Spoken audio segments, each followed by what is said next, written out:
Summer has come and passed. The innocent can never last. Wake me up when September. Hi.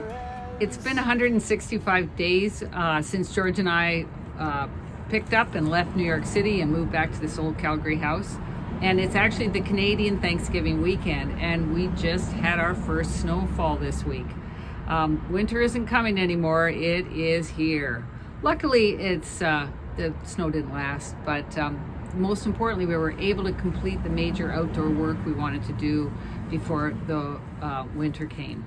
And this last couple of weeks, we've been blessed with some beautiful days in September and the first part of October, and here's what we were able to do. Some of you may have remembered the condition of the old backyard fence from previous videos we've made. It was really sad for me to see the state of it when I moved back here with George at the beginning of May. Well, there were actually two fences in the back. My dad and I had built the original big fence in the back about 40 years ago, and it was gorgeous at the time. It had a nice, beautiful lattice at the top.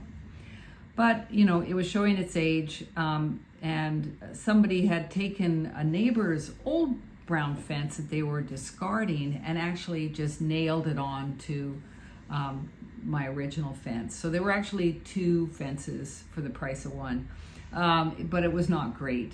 It was pretty unsightly, and the worst thing was they had enabled, as a result, that the fence gate to the alley couldn't be used. It was nailed shut. So what we did was we took down the old brown fence and we slowly transformed it into the replacement pickets for the front fence earlier in the year. Sadly, the old fence had to be torn down and we had it carted away. And we've been living without any fence whatsoever since mid-May. Our backyard has been visible to all passerbyers. Over the last couple of weeks, we've been racing against time to build a new enclosure before winter happens. What we were going to do is we were going to use some of the original posts because they were still very viable, but we knew we would have to dig some new ones.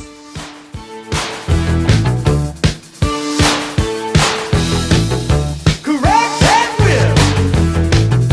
Give the pass a slip. Step on the brick. Break your mama's back. We figured there were going to be about 100 pickets we needed, so we had to sand and paint those.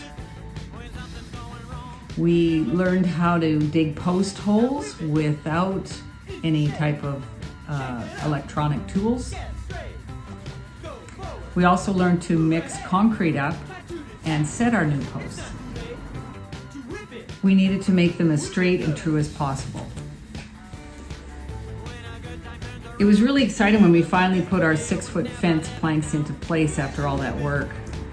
Another big challenge was building two gates into the fence, one that goes into the alleyway and the other which goes into the front yard.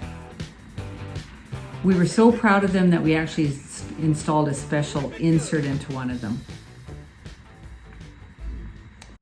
While the big fence project in the back was going on, we also continued the gradual lift of the back porch that our friend Ken had started us on. Okay, George. Okay. Maybe we should talk a little bit about the problem child at the back of the house. You mean in here? Well, just this whole back end of the house. If you look at the lines of our siding, you can see that everything's straight past this point, but here it dips down, and that's because this corner does not have a foundation on it. Here's a foundation holding this up nicely. No foundation here. This is an addition, all just made of wood. So what's happening is it's sagging. The ground has given way underneath it, sunk, and it's sinking. And now we have in here kind of a post that looks like it will fall off at some point. Anyway, it doesn't look safe, so we're gonna have to replace that and probably jack up the house somehow. And everybody keeps saying, oh, it's super easy. I don't think it's that easy.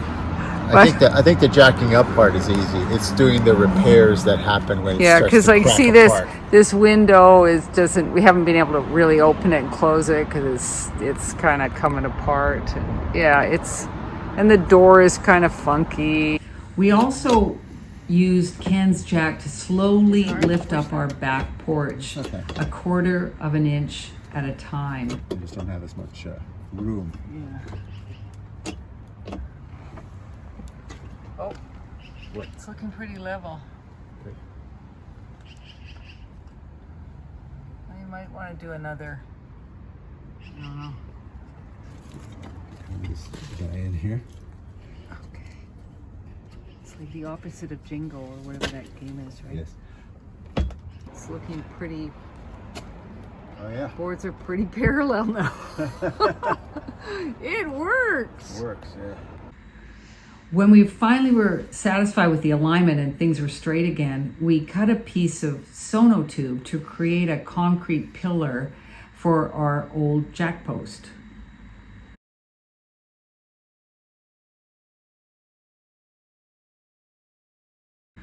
We were so happy with the results that we were able to fix up our back door area with renewed energy. And we discovered that what we thought was a terrible old door was actually fine, and we just needed to frame it. It wasn't easy, that part. There's a nice orange hammer. Right, we're taking the frame out, putting in a new frame because this frame is just disintegrating. If you look here at all this wood, it's all splintered, crummy. It's been screwed a million times. All right. Great. Nice.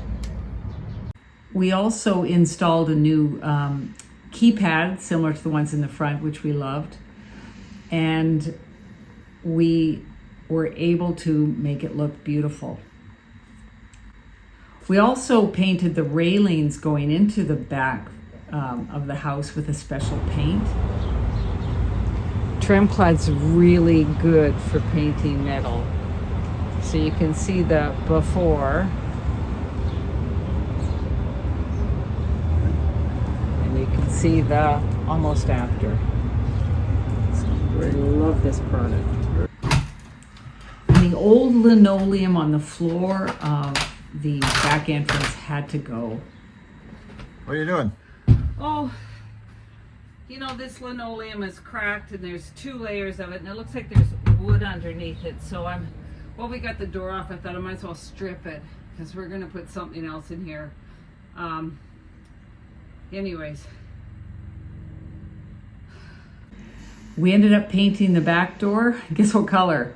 Yeah, purple, of course. We're quite thankful we got our major outdoor projects done, including painting of the house, building the front deck, building the front fence, building the back fence, tearing down the garage and getting the pad built so that our garage will happen at some time. And because it's getting to be quite cold outside, but we still now have a lot of stuff to do inside the house, including working on the basement. But right now, we're preparing a fine Canadian Thanksgiving dinner for my mom, my sister Sue, George and myself, and happy holidays to you all. We